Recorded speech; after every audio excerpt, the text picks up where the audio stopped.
Okay, I think we can probably get going here. Awesome. Thank you, Sam.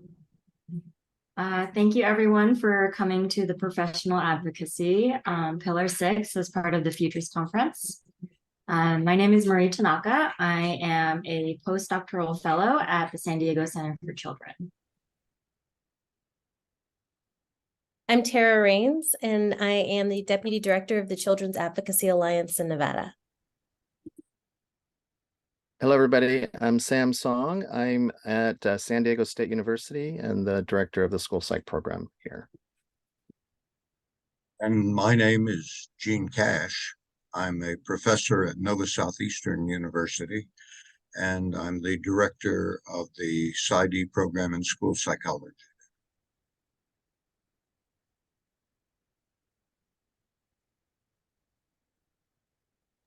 As we get started today, we're really excited to have you here. We just wanted to kind of set the tone and make some requests for what we would hope that you are bringing today into our chat together, our time together. First, we need your executive functions. So we know that especially on Zoom, it's easy to have lots of things going on, to have your chat going, to have different communications. So if you could just give us those, your attention, your working memory, some of that impulse control, and then planning and organizing, because we're actually going to do some activities as a part of this time together. Open-mindedness, if something stings or gives you a sensation, just notice it, write it down, think about it, think about what might be stirring something for you. And then finally, positive intentions. I know I personally do my best to try to live by the 4 agreements. And it's a work in progress always, but if you could come into our time together with an intention to be impeccable with your word, don't take anything personally, don't make assumptions, and always do your best, I think it'll really help us as we spend our time together on this webinar to make the most of it.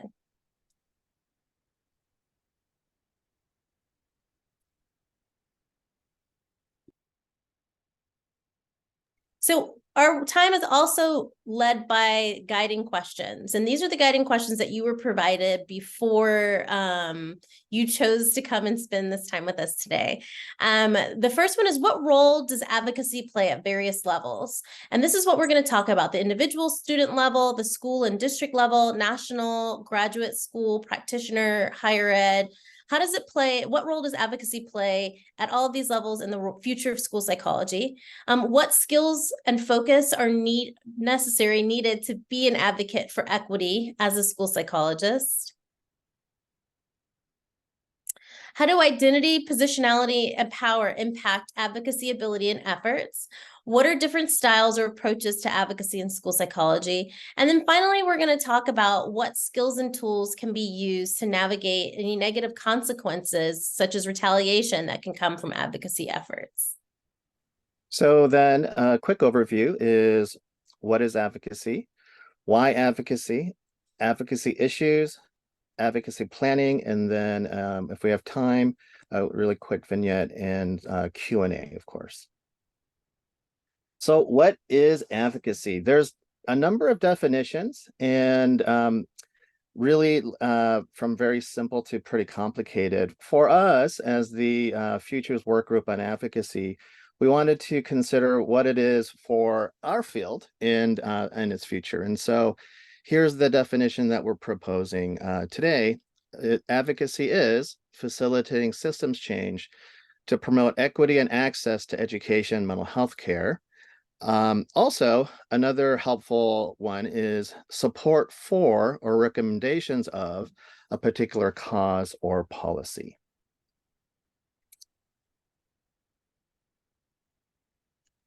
So we are going to cover different exemplars that we have in terms of what advocacy can look like at different levels. So I want to give an example of how advocacy can work at within a school. So one example of this was when I was a clinical therapist for a student who had an IEP. And I was in touch with both the mother and the school psychologist. And I had learned that the school psychologist, going into the IEP meeting, was already kind of set on making it so this child would not be eligible for IEP services. So this is, really against our profession standards in terms of the collaborative decision-making process, not really inviting the parent in terms of that thought process. So at this meeting, there also weren't any interpreters present, and mom spoke a language other than English as her predominant language. So obviously there's a lot of things wrong here. So what I did as the child's therapist was I met with mom and I provided her contacts for local advocacy. So she did have an advocate come with her to the IEP meeting to help her, not only in terms of learning the nuances of IEP meetings, but also so she could further advocate for an actual interpreter there, not just a staff member or not just somebody who hasn't been specifically trained for that. I also discussed her rights and her protections as a parent with a child in the public school district. So what ended up happening was that mom was able to kind of advocate for her child. We were able to keep the IEP. And so some of the lessons I learned from this was the importance of collaborating, so across systems. So within the school, contacting with mental health services and having the caregivers as collaborators. It's also important in terms of the transmission of information. Obviously, we had ROIs and just kind of helping mom advocate for herself and her child so that she could access certain resources to do this advocacy. Yeah, so advocacy doesn't have to be this like huge thing. It can be just in the way that you provide resources so that others can advocate for themselves as well. And I was going to talk a little bit about district level advocacy. And so in working with a school district, began to notice that there were disparities in the disciplinary practices as they related to boys and girls of color, particularly Black children. And what we were finding was the code of conduct was being used incredibly subjectively, which for those of you who have had experience with discipline data have likely encountered. And so was able to, through collective impact, partner with some folks and push the school district to modify the code of conduct so that it was more clear what administrators should be doing, and those decision points were a little bit crisper, and taking out some of the nebulous language, some of those infractions such as disrespect, right? Some of those ones that can really be interpreted and moving toward definitions and behaviors that could be easily seen by everyone involved. And that work was the catalyst to lead to reform and discipline strategies more globally statewide. And so several of us worked together to change the statutes for the state around restorative practices. Now, I will say that with that, you can't always rest on your laurels, right? Because while that was done, in subsequent sessions, work was done to erode some of that, but we've been able to use that tools and kind of continue that advocacy and continue that movement. And what we've seen is that even though the state legislature has given permission to use exclusionary discipline more than what we originally had, what we're seeing is the school districts have embraced a restorative practices approach. And so they're actually continuing the training on restorative practices, continuing to use that language, continuing to infuse it in things like the code of conduct. Okay, thanks, Tara. I'm going to talk about advocacy at the federal level. First, I'd like to add something to the definition of advocacy. Advocacy is a word that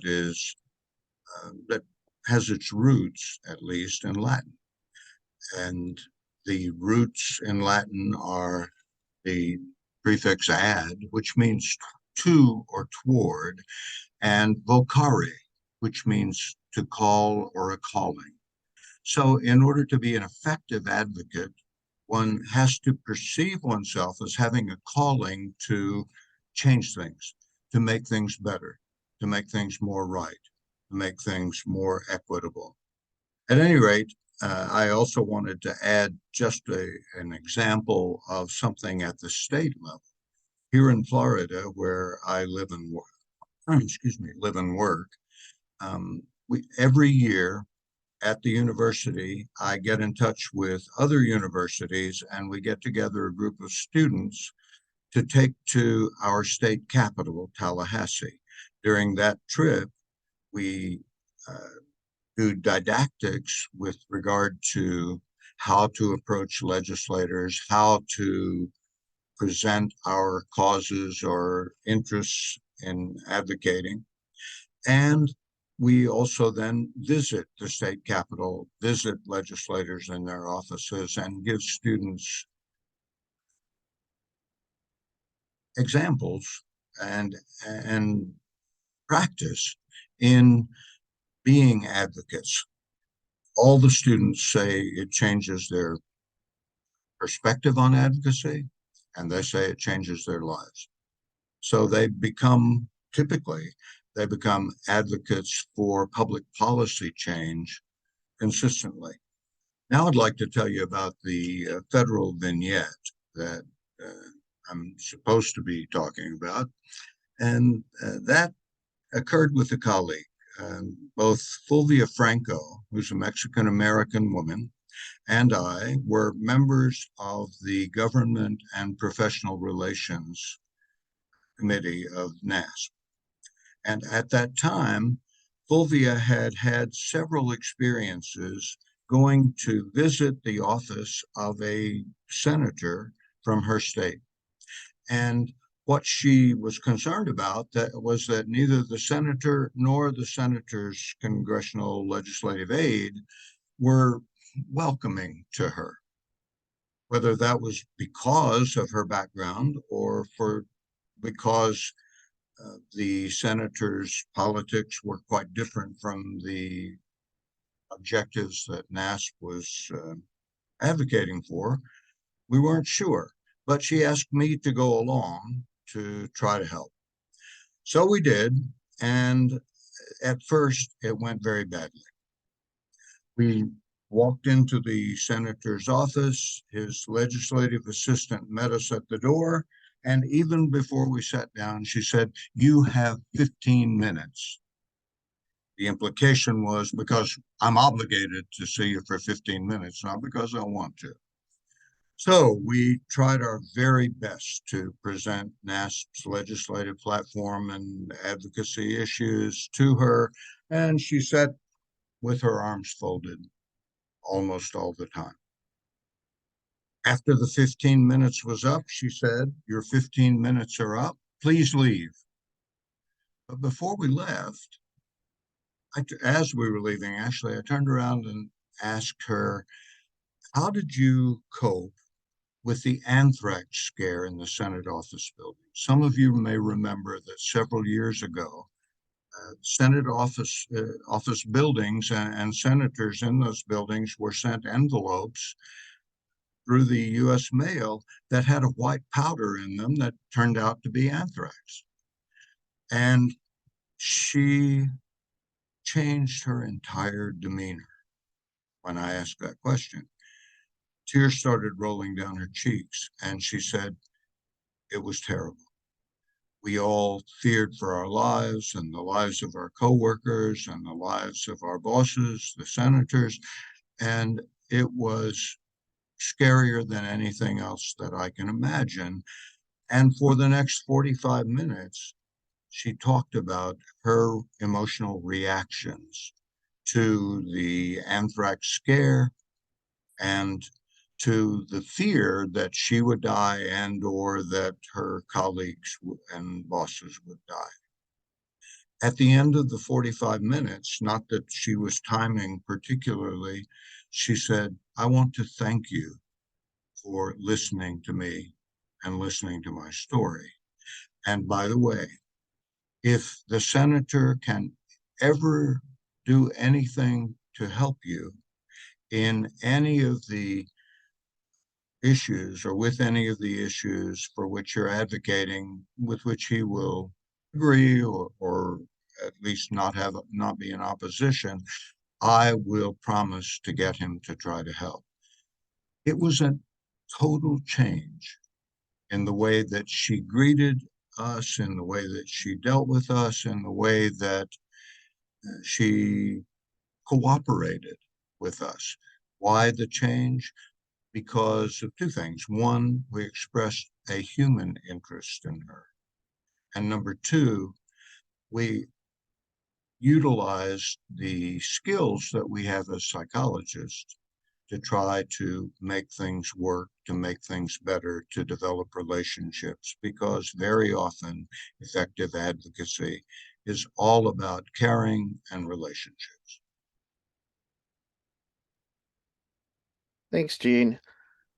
For my example, I've worked at a few different universities, and so I want to. It may have been at any of these institutions or this story, but basically, I was advocating for equitable workload in my program, and then consequently my department, and my supervisors at the department college level disagreed, and we were in a conversation with my colleagues, of course, trying to figure out, hey, we really felt that this workload was justified based off of NASP accreditation standards and or APA accreditation standards. And so after much discussion, it was pretty clear that they disagreed with us no matter what. And so, I think there are multiple reasons for that. But in any effect, what I ended up doing after consulting with my colleagues and considering it, I leveraged a relationship I had with the university accreditation office who oversees accreditation. And I explained to them the accreditation concern and the standard and the policy and what I felt or our program felt was appropriate and equitable. And they agreed. And so pretty quickly they agreed. And after a little bit of time, a short amount of time, I went to my supervisor and followed up, and lo and behold, they agreed with me completely, or agreed with the program completely. And so I'm not really sure what happened, but this isn't a lesson of kind of what Gene said is relationship building, leveraging relationships. And really, continuing the conversation, especially if it's something you believe is inequitable. And so, with that, we'll go to our next slide, and Marie and Tara will take it away here. Thank you, Sam. So now we're going to talk about why advocacy. So these are two pretty big questions. First of all, how is systemic oppression and or effects of systemic oppression present in our work? So in the chat, I would love if you would answer either one or both of these questions. The second question we hope to pose and somewhat answer is, in what ways has school psychologists, or all of us, in what ways have we been complicit in maintaining these oppressive systems? So I will give a minute just to provide some time to get some thoughts on this.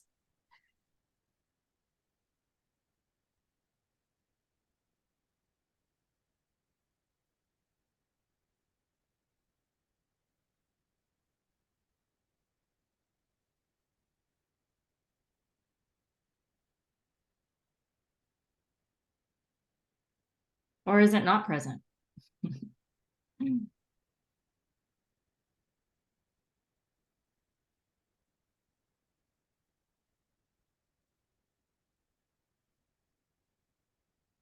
Is the chat open? Yeah, you guys there, folks? Is this thing on? I think it is. Can someone try? Oh, okay, it should be open. Dr. Malone, I know you're out there. Can you send us a test chat?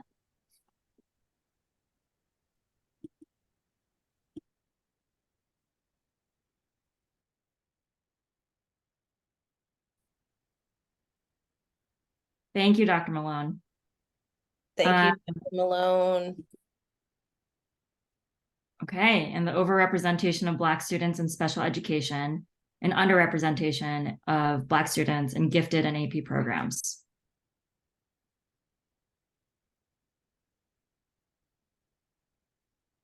Yep, people of color seriously underrepresented in our field. Yeah, LGBTQ community not, yes, in the public discourse right now, like what's allowed to be taught in school and a lot of limitations around what can be taught regarding sexual education, even what's going on right now in terms of schools having to use students' dead names or pronouns that just don't align with their identity. Absolutely. People of color are overrepresented as being problem behaviors in school. Absolutely. Services are not accessible for students with special education needs and or disabilities. Awesome. Not that that's awesome, but I love all of the insightfulness and thoughtfulness of the chat so far. And school sites are complicit using your dead names, absolutely, and pronouns. Because they're kind of going along with those mandates and with those policies being put in place. They're like, oh, my hands are tied, I have to do this, yet they're not being subversive. Or not subversive, but they're not honoring children under Title IX and how they're identifying, absolutely. So next slide, Sam. Thank you so much for everybody's thoughts. So obviously, like, how is systemic oppression? How is it present? How are effects of it present? The two big questions that we asked on the previous slide could easily take up hours and hours of conversation and lecturing.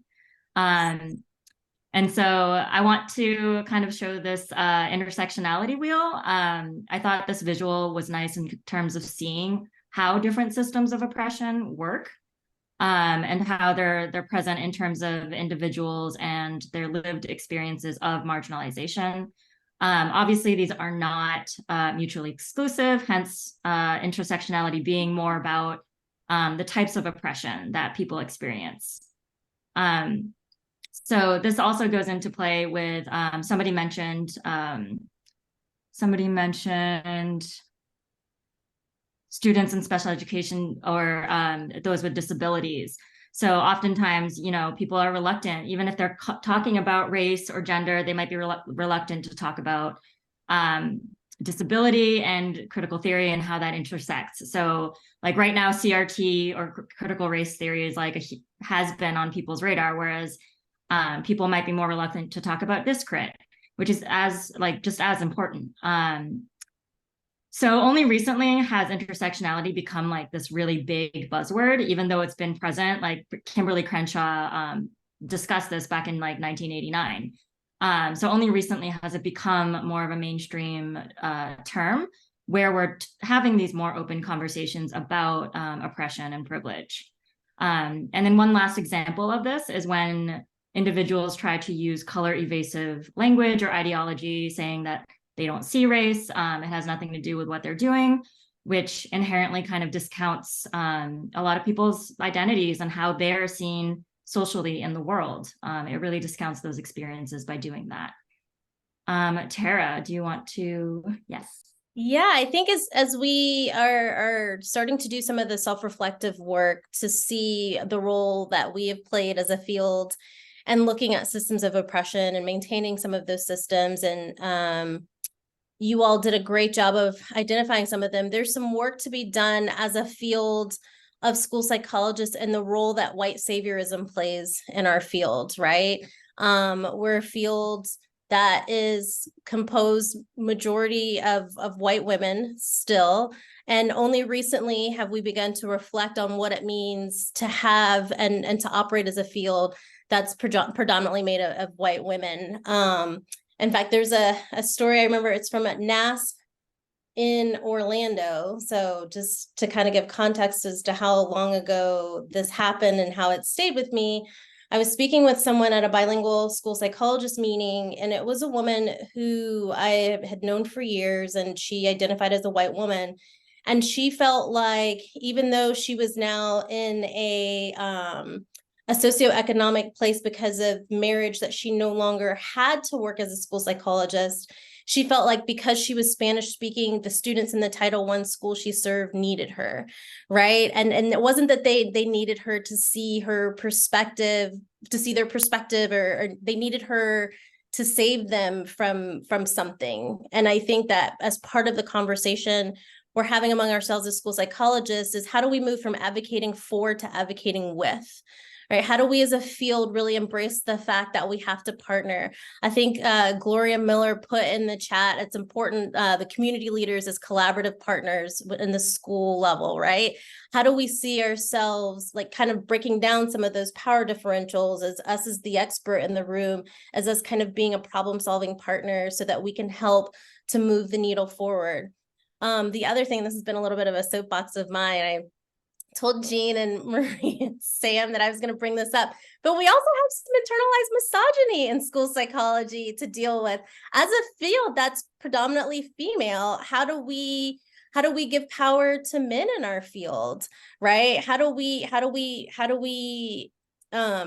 center the scholarship and the work of scholars who are male versus those who are female? How do we highlight? I was talking to some folks and I'm like, based on the composition of the field, every webinar you go to, you should be surprised to see a man, right? Because there are so many brilliant and prolific women in our field that, but enough about school psychology. Yes, so all of that to say, we need to do some reflective work as a field to really position ourselves to be true and authentic advocates. I promise not to get too soapboxy on that. So go ahead, Sam. You're doing great, Tara. Thank you, Tara. Yes, this is very important. And I love, Tara, this is a perfect segue. When you talk about the power differentials and how we kind of between school psychologists and our partners. So to kind of answer the questions of in what ways have we been complicit in maintaining these oppressive systems? So I put a picture up here of the colonial schoolhouse. In reality, educational systems, especially in the United States, we've made very little change since this picture. We still have a teacher who usually stands at the front of the room, usually is purported to know everything, and they're supposed to give their knowledge to students, just pour into these buckets. They're the ones like providing the discipline. So not a lot has really changed in terms of like the roots of education in this country and who it was meant for. So as a result of this, we do, and I love how you all mentioned it in the chat, we do see disproportionality when it comes to Black, Brown, and Indigenous kids for both special education referrals and discipline referrals. So this also plays into, a lot of you might have heard about the school to prison pipeline. I would argue that it is, and scholars, critical theorists would argue that it's a school to prison nexus. So this differentiation is talking about how both schools and prisons have carceral qualities to them. They contribute to how we treat children, and they both govern particularly Brown, Black, and Indigenous bodies of color. So just kind of thinking about this disproportionality, both what Tara was saying within our field and also within the school systems and the mental health systems that we all work in, just kind of being mindful of where is this coming from and why are we practicing in this way. One last thing on my soapbox, and Dr. Malone also brought up gifted, like lack of representation of BIPOC students, especially Black, Brown, and Indigenous in gifted and AP programs. So last thing on my soapbox is the history of assessment. Most of us as school psychs are doing assessment. And by doing so, we are participating oftentimes in systems that continue to oppress, particularly people of color. So in case this wasn't, this is news, assessment and the practices of it are rooted in white supremacy. They were created to promote eugenics. So if you think about that origin story and how we continue to use these tools today in schools, we are still complicit. And so it's really unfortunate and also important that it falls on the responsibility of those administering those assessments to be really thoughtful about how they're giving them and why. Next slide. And so part of kind of working against this complicity is really learning on our own. We can't really take, again, like advocacy doesn't have to be this big action. Part of advocacy is still trying to learn, trying to become better, trying to be part of that change. We have a resources document on the website that accompanies this talk, but we wanted to highlight some of these resources, such as Dr. Proctor's book on critical theories in school psychology and counseling. Code Switch is an awesome podcast that discusses topics, particularly around intersectionality. And Tara, do you want to talk about the other two resources? Yeah, so Me and White Supremacy is it's a workbook, right? For folks who aren't looking for something that's purely didactic, that's gonna it allows you to kind of sit and think and reflect and journal. And then Nice White Parents, I think, is a podcast that I believe highlights how the best intentions can cause harm to students of color, particularly, or students in poverty, if we're not intentional about making sure everyone's voice is at the table when we're advocating for things that we feel like will improve folks' lives. There are lots of others out there, and if you have recommendations, please put them in the chat so that we can add them to the resources. We just wanted to make sure to come up with a couple of opportunities for you to do some self-learning that are accessible, right? Like Dr. Proctor's book is incredible, and not everybody digs reading more scholarly work. So if you have something that's accessible that you think would be helpful, please add it to the chat at any point. Thank you. So now we're going to talk about some advocacy issues that we face. And so to start this off, I'd like everyone to chat up this question. I'm going to put in the chat here. What are some issues related to advocacy that you face in your work? So go ahead and take a moment and add it to the chat. Again, we want to save this chat. So definitely want to see what people are facing, what issues related to advocacy.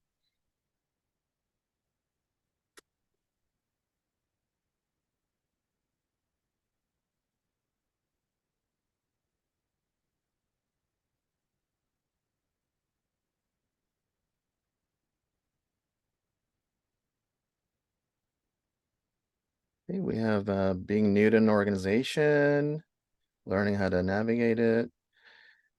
Can be hard to know where to start. How to help families understand advocacy, how to access advocates, understanding school systems. Really loving Brian McClure and Kelsey Reed's Hacking Deficit Thinking and Moving Away from an Ableist Approach. School psychs are often trained in a deficit model and it reeks of ableism. Yeah, great. So continue to add in into the chat. Again, we do want to save them, and we may not be able to address all of them today, but definitely we want to hear what's going on and continue discussions on this topic. Great. Okay, so basically, there's a number of issues related to advocacy, as you can see in the chat, and also looking at the literature and also just from our experiences that we've discussed in our work group. And so we wanted to focus on these couple of things. And so it's actually quite a bit, even though this figure is pretty simple. But at the center is who we are. So our positionality, and it's really our positionality in a society that's hierarchical, right? So there's social hierarchy. As we all know, APA has apologized for its contribution to social hierarchies explicitly and indirectly or complicitly. And so This is a fact of life. And so our awareness or our understanding of ourself in terms of our social cultural identities, which includes our identities regarding race, our gender identity, our class, language, sexuality, religion, and ability, and others, of course, but those are some of the main ones that are important at this time.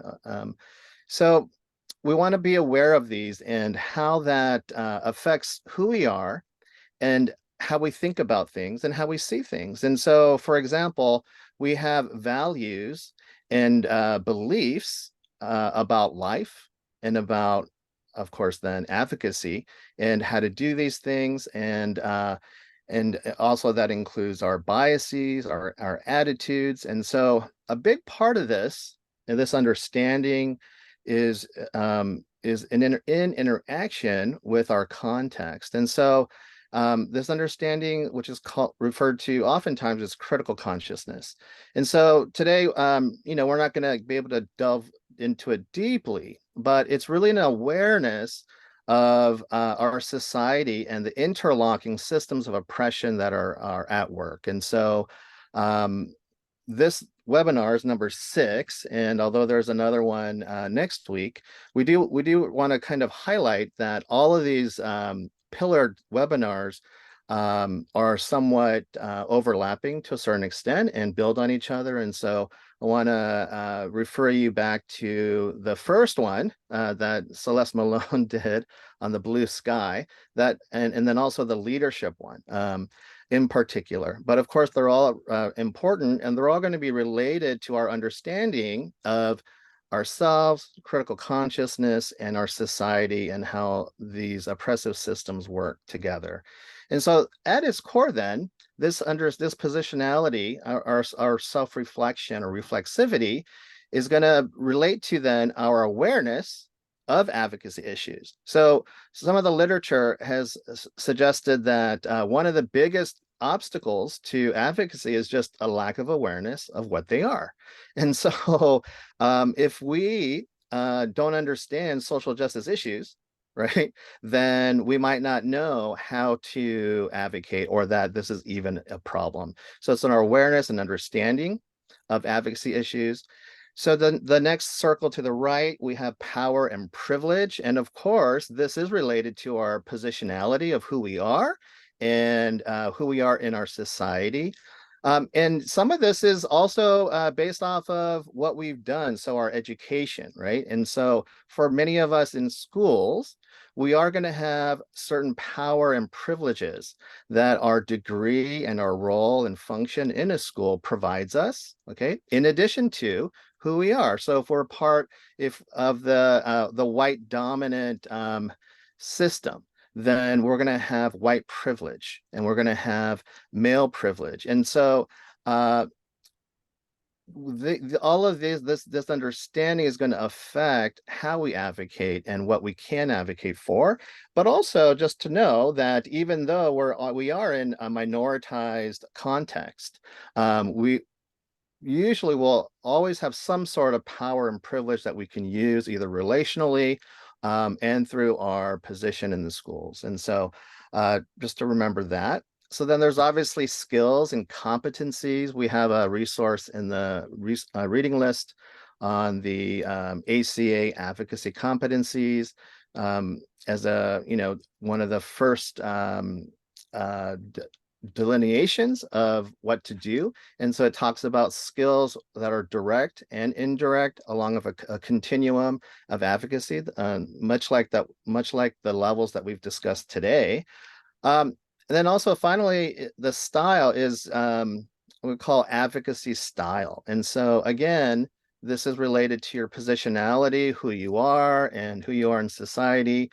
It's related to power and privilege. It can and should change over time, but we also, if we're honest, we're probably also are just automatically or have learned a certain way of handling conflict and addressing conflict. And so in a number of studies and some of my own work, talking to practicing school psychologists, they tend to gravitate towards a collaborative advocacy style. Okay. So one that is assertive, using policies and relationships, but not too adversarial, okay, or too I guess conflict confronting. So that's just, I think that's part of our training. Okay. Collaboration and consultation is a big part of our training. Also, that could be also related to our positionality and what we've learned. And so the main point, though, is that we want to honor all different kinds of advocacy styles and say that there's different ones. Some may be more effective in a different context. And then over time, we can learn others. Okay. And so again, just to summarize, a lot of this is going to be about who you are, what you've learned, what you know, your critical consciousness, and some of this will change based off of the context that you're in. And so power and privilege are really important, and we want to be able to leverage those for advocacy purposes. And so also, this does relate to retaliation or fear of retaliation. So that's another issue that often is cited as an obstacle. I want to say that retaliation is real, but the fear of retaliation is probably much more prevalent. Okay. And so there's many ways to counteract it or to be able to confront it. But it's also important to say that there is some risk involved, or at least perceived risk. Okay. And so I think at this point, this is all we want to say for on these issues, and then we can say more in the Q&A.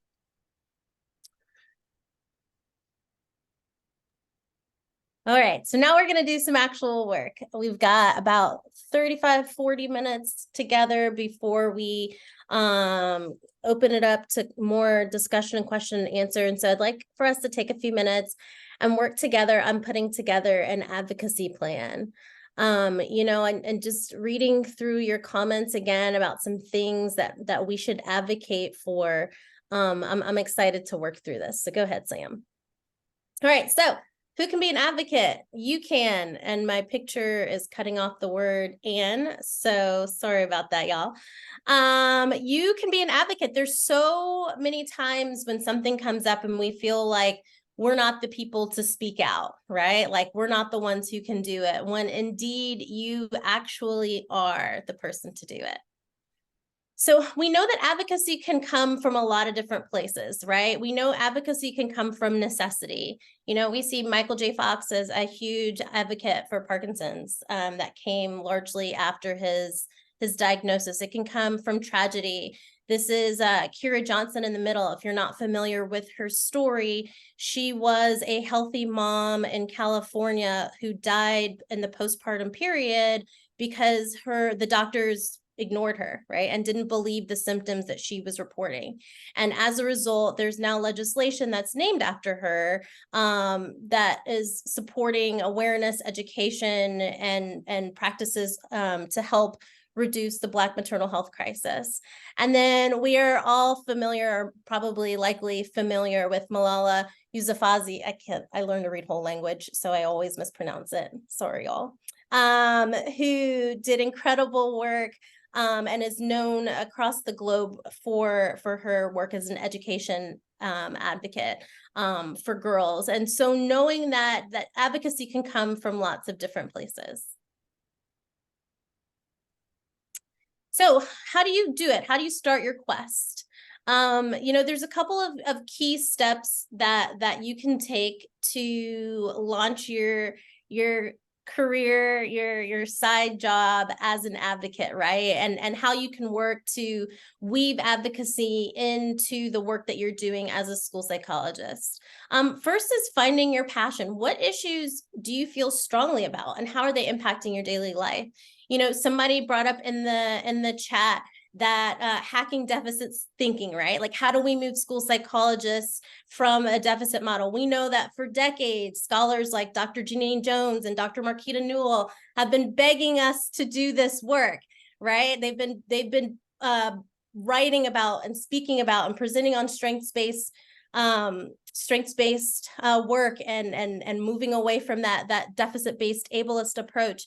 And so how do we take what they have laid the foundation for and move it into our daily life and move it into our school psych practice?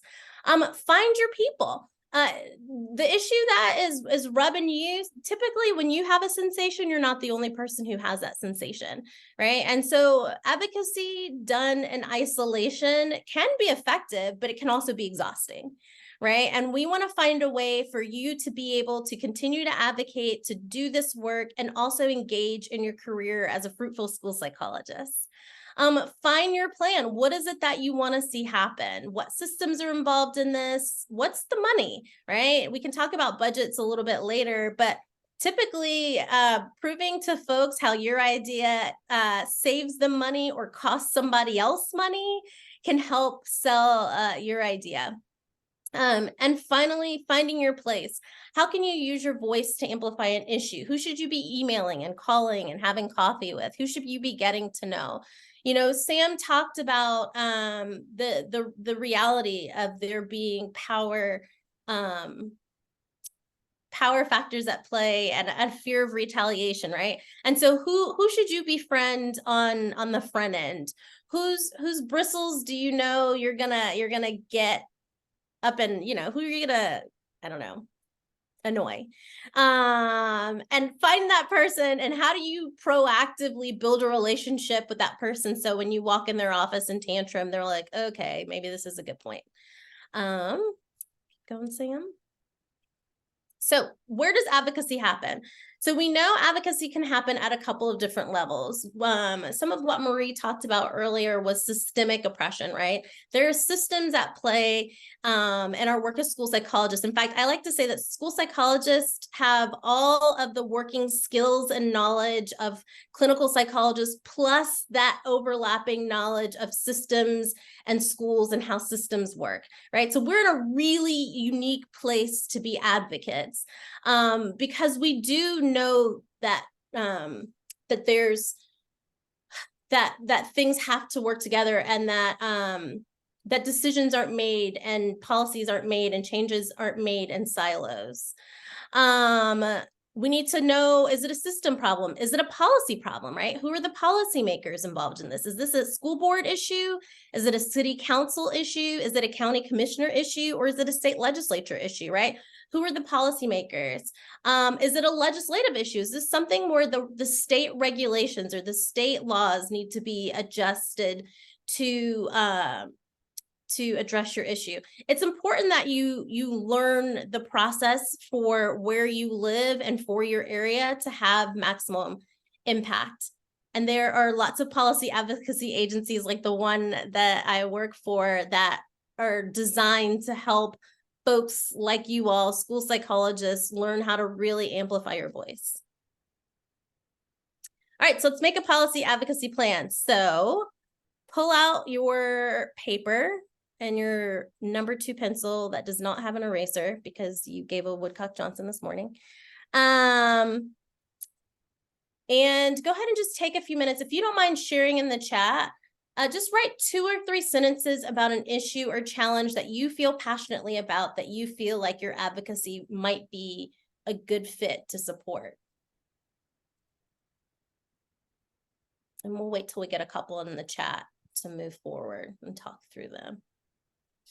And while we're waiting, Tara, it may be useful to indicate to people that you may have a number of passions. Oh, so many. It tends to be better from an advocacy perspective if you pursue one at a time and focus on what you can realistically get accomplished in that one effort, and then move to another effort.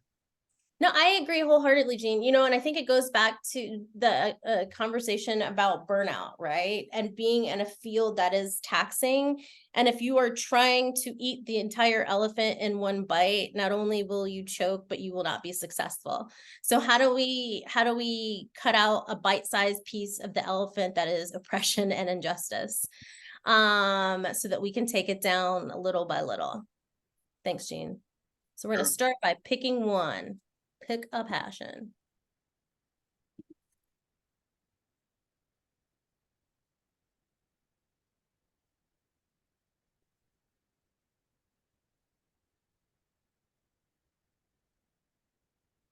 You all had some great starters earlier. Just 2 or 3 sentences. What is the bee in your bonnet right now? While they're thinking, I can mention an example of what I said before. Here in Florida, we have a very difficult political climate. And so this past year, the Florida Psychological Association, instead of having a lengthy legislative platform, decided that they would focus on SIPACT and having Florida become a member of SIPACT so that when people move to another state, they don't have to switch therapists necessarily if they're okay with telepsychology. And that was something that tended to be not particularly controversial to the controlling powers in the legislature and in the governor's office. And as a result, they got it passed first year, which is almost unheard of in many legislators or legislatures. So the focus on something that was doable, that was for the good of many, many people, but a singular focus worked. It got passed. So Florida is now a member of SIPAC. That's good news, Jean. I didn't know that. Thanks. Congratulations. I'm very proud of it. The group of students that I took to Tallahassee last March helped with that. They met with a lot of legislators focusing on SIPAC. That's cool. All right. Well, So that's a good one. That is a good one. yes. Okay, this is juicy. Jaden, give me a yes or no if you feel like you feel safe enough for me to kind of workshop your passion right now. I hate that we can't talk to you all. Yes. Okay, yay. Okay, so Hey. we're going to workshop this together. So we have our passion, right? We've got the lack of gender affirming care and language. Non-binary folks are not feeling like their pronouns are being used. Jaden understands the importance of not using dead names or incorrect pronouns, but not everyone does. Is that a good summary? So how do we raise awareness to the importance of kids feeling safe in school based on their gender identity? All right, Sam, next slide. So is this a system issue? Is this a policy issue? Or is this a legislative issue? Just at a glance, what do you all think? Somebody put it in the chat. All three. It is all three. I mean, yes, it is. Jean, sorry, I was impulsive. Here. No, all good. So it's all three. And where do we feel we can, as school psychologists or as individuals looking for coalition, likely have the most impact?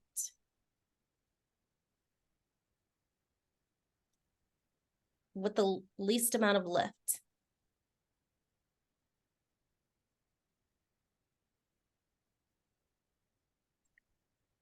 In our current climate.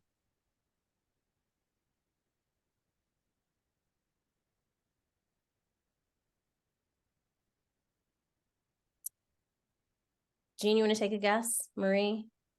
Sure. Sam? I think that it depends on the state in which you live, Yeah, and or in some cases the country in which you live. But there are going to be some legislatures in some states that are open to the idea of improving the lives of those who non-binary or transgender, and other states where right now it's not going to happen. And so we might be more effective working on policy and or on systems. Excellent. Right, Jean. An excellent comment in the chat, right? It's all interconnected and it can happen so fast. So for me, when I look at this issue, if I want to start having an impact and start with a movement, if it's not being done, I would start at the policy level for this, right? Like, how can we make it so that there is policy? Because policy can be your local school policy. Like, hey, as a local school community, we've decided this is one of our agreements. It can become a school district policy, right? And it can grow from there. And it is less likely to hit the same, in our current climate, it's less likely to hit the same roadblocks and walls as it would if you were to go legislative, or if you were to go like, when I think system, I think State Department of Ed, right?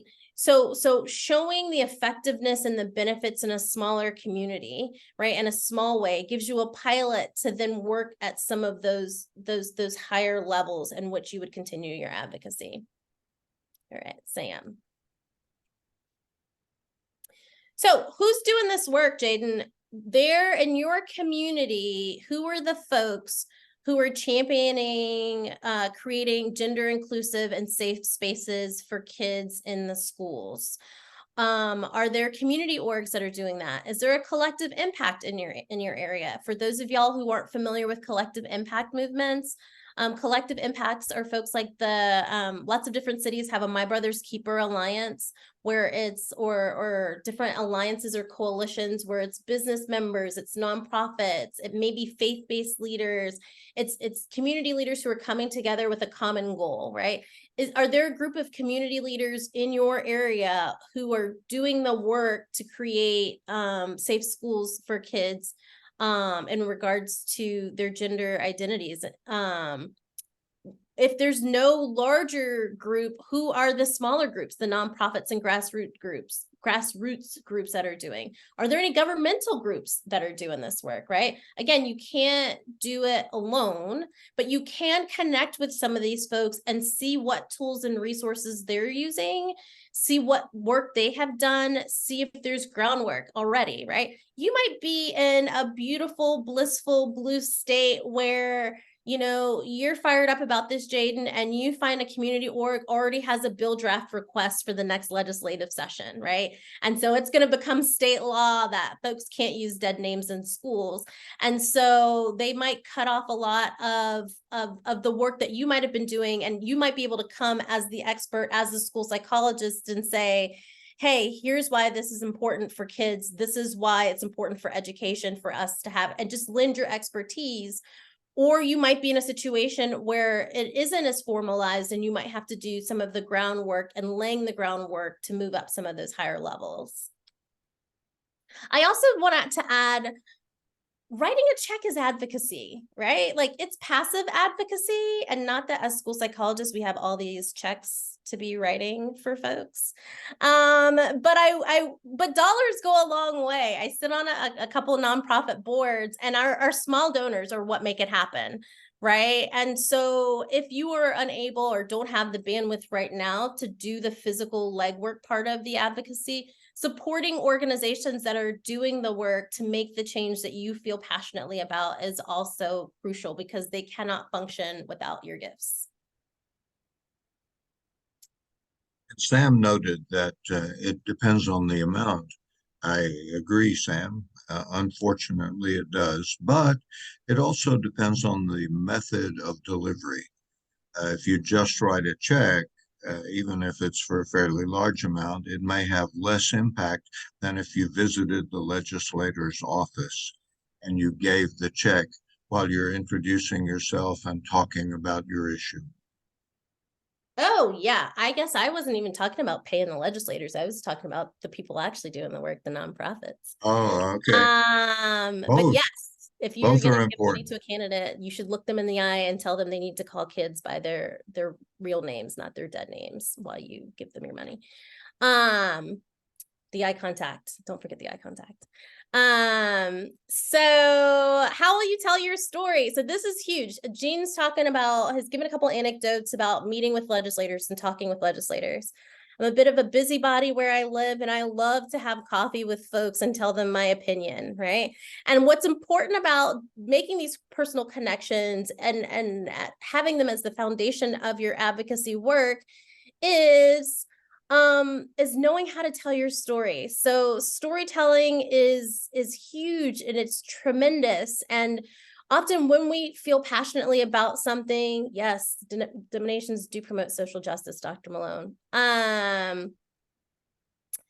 Often when we feel passionately about something, we assume that folks either A, have the same background knowledge that we have, or B, have the same passion, or C, care at all about what we care about, right? Like, you may bring an issue to the forefront that they've never heard of. So a few years ago, I'll use my example, and it's not school psychology specific, but I had my daughters in birth centers in Colorado, and was talking with a friend of mine in Nevada, and she goes, "We don't have those here." And I was like, "What do you mean you don't have those here?" And like went to Google and realized there were no birth centers in Nevada.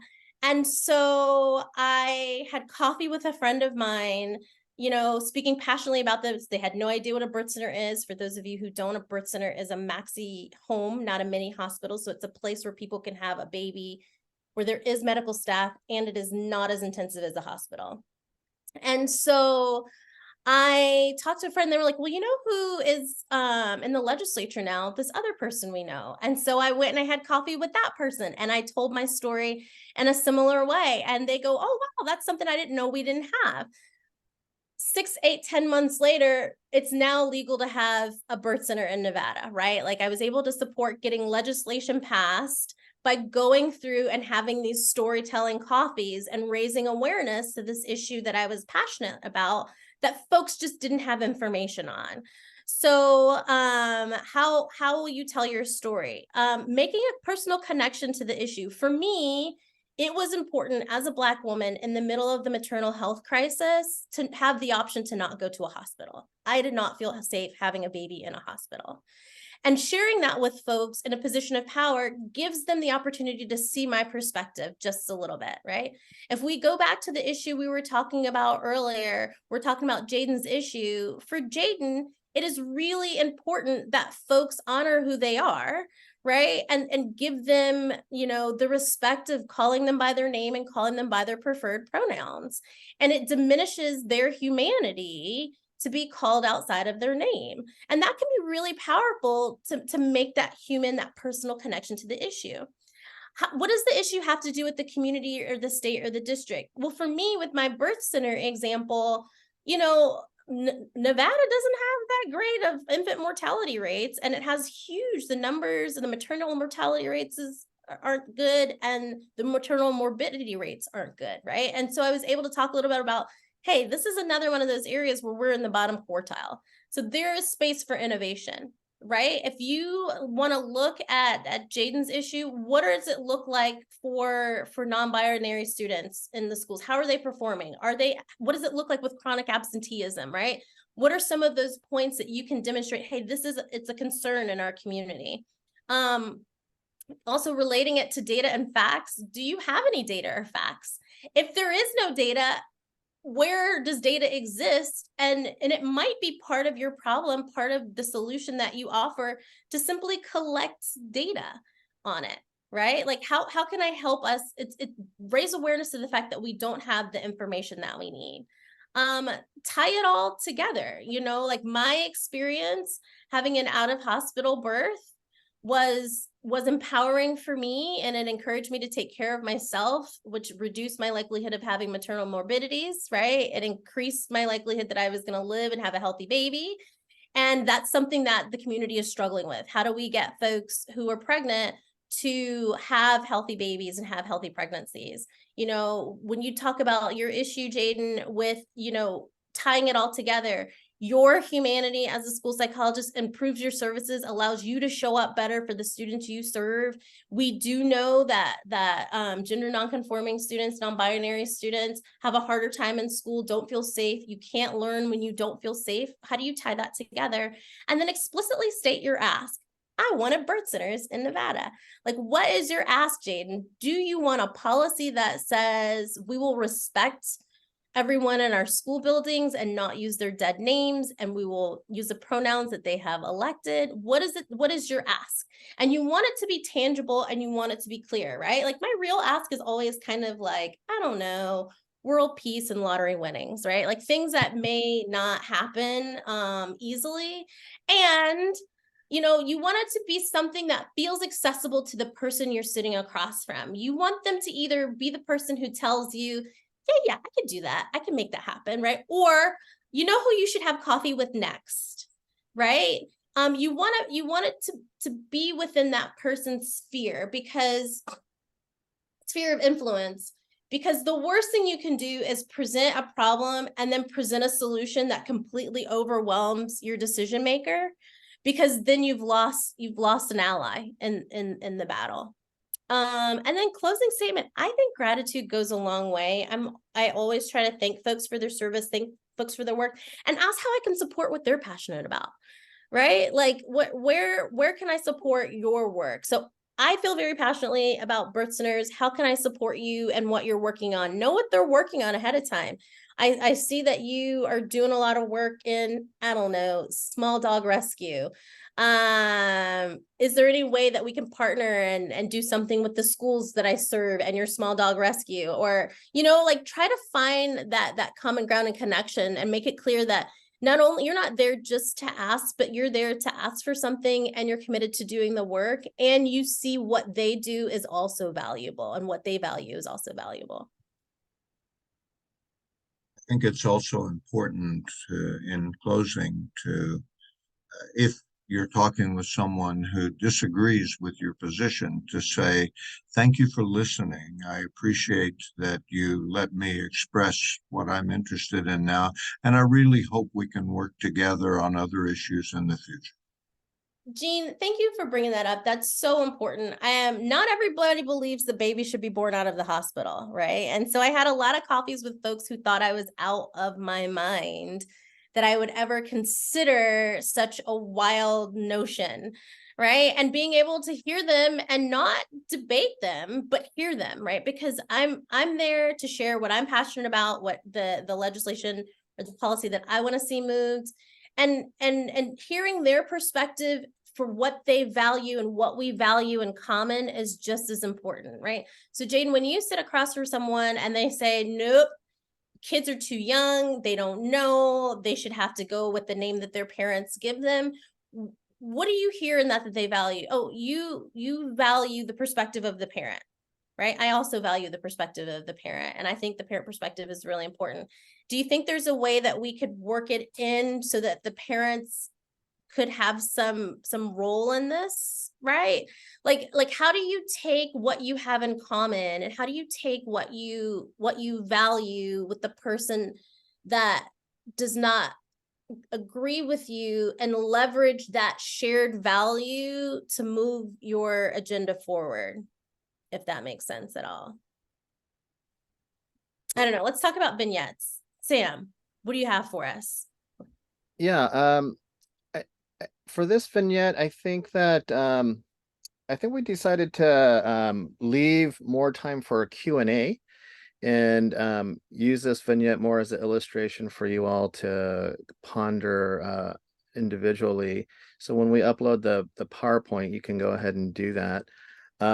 But the vignette is here, and it's really thinking through, it's a, interesting and common example in schools, and the questions that you would think through, and you can use this in discussion groups as well, would be these. And so with that, we want to go ahead and take some questions. So questions and comments. And so again, people have started doing that in the chat.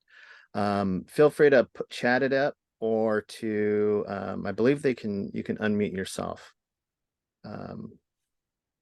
If you, let me see. So anyways, Can they talk? comments or You've questions? been able to talk the whole time and everybody's been, yay. Okay. Talk Okay, to so us. Sheila can unmute you if you want to speak. So yeah, comments and questions. So let's learn from each other. Again, just this format is kind of the traditional approach of learning, but we really believe in peer and community knowledge.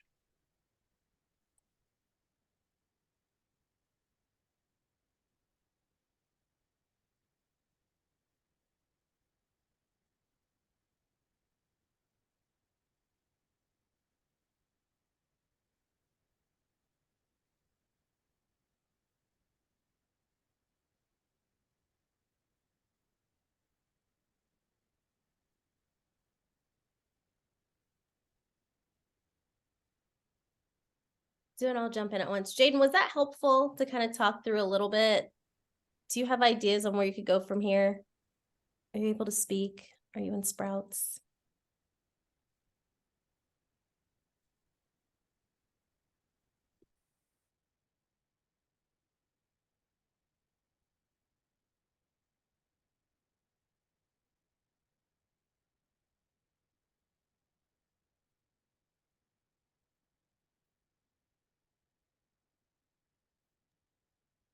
Hey, Jaden's at UNLV. Did you know Great. that, Dr. Song? Maybe. I might be seeing you soon, actually. But, yeah.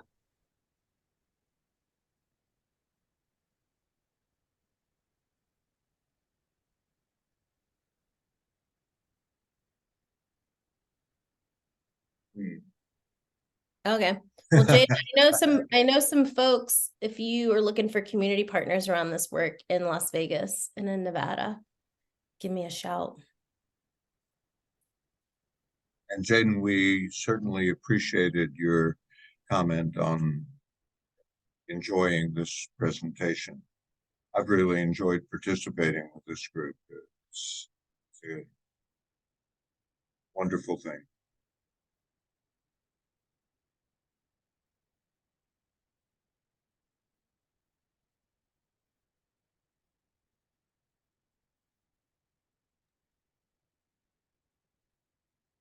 Or if anybody in the audience does have an issue they want to workshop or talk further about.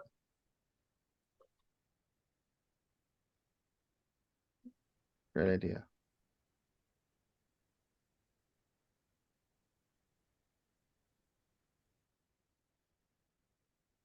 Or what about advocacy successes? I don't want to share those Tell stories. us your stories. What have you done?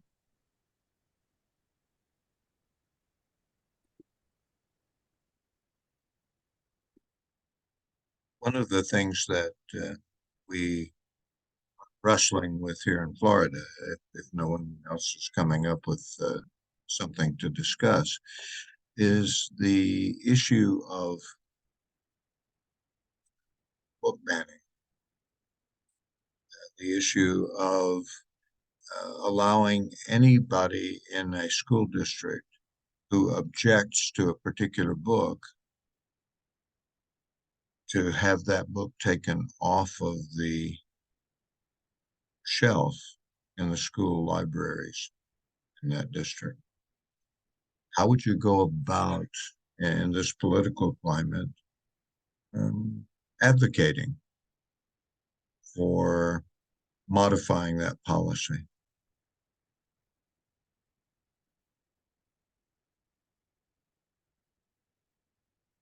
Oh, there's an interesting one. Yes. Popped up in the chat. That's a great example. Yeah, keep them coming because Wow. again, we're going to archive the chat as well. So these would be great examples for others to see and learn from or be inspired by.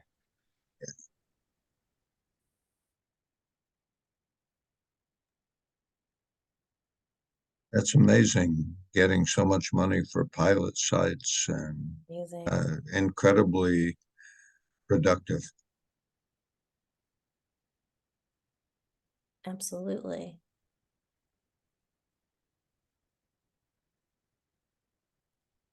That All is right. incredible. Yeah. How did they get all the money? Yeah, where did they get? I need some of that in Nevada. We need some suggestions here.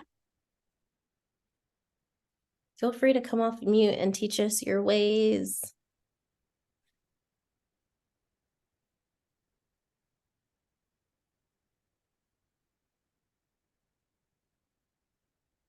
Ugh, how do we get them to see the value? Does that mean, do you mean to imply that the money came from donations because they made it clear why that was important?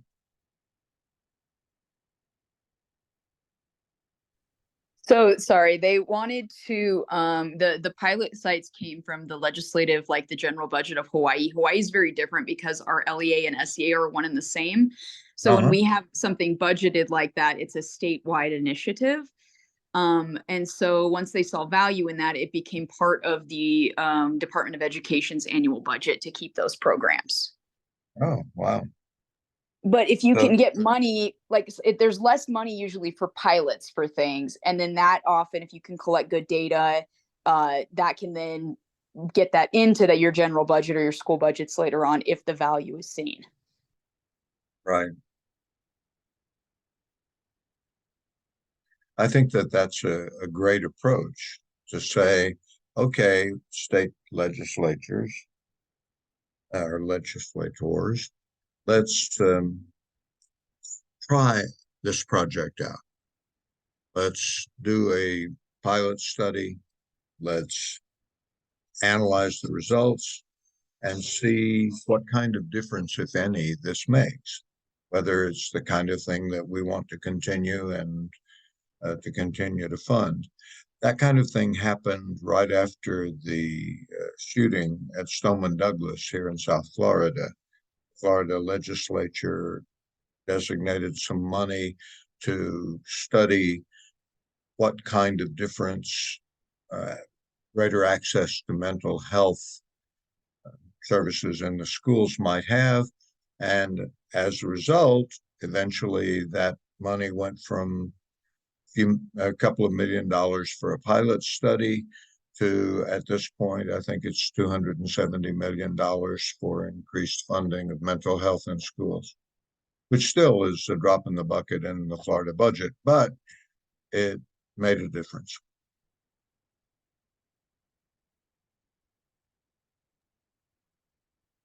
Well, maybe we can go ahead and finish up here with some final comments, and just feel free to know that you can always contact any one of us directly. We do want to give a big shout out to our ASL interpreters, Sharon and Amber, who have been really working with us the whole Futures Conference, and they'll be here next week as well. Thank you very much. Next week is on continuing lifelong learning. So that's feel free to, I think it's the 16th. Is that right, Celeste? Just I don't have it on top of my head. 2 weeks. It's 2 weeks. Oh, it's 2 weeks? Okay. Yeah. So read the email. I don't have the email up on me up on my so, but that's coming up, and that'll be our last one, and then we'll have a follow-up event at NASP. I think for me, if we all take turns saying something, I just want to thank the workforce development team and then the larger steering committee of the Futures Conference. And also just want to say, if you're experiencing retaliation and you need some support or advice, whether you're a student or school psychologist or an academic, I'm available as a resource. I think I have a lot of experience with that. So, and working through that. So I just want to let people know that I'm available, and I'm working with other people in somewhat organized fashion, right? So for support. Marie, Tara, and Jean, anything you want to say as we finish? No, thanks for giving us your Friday afternoon. It's like us standing between you and your weekend. And so I'm grateful for your time.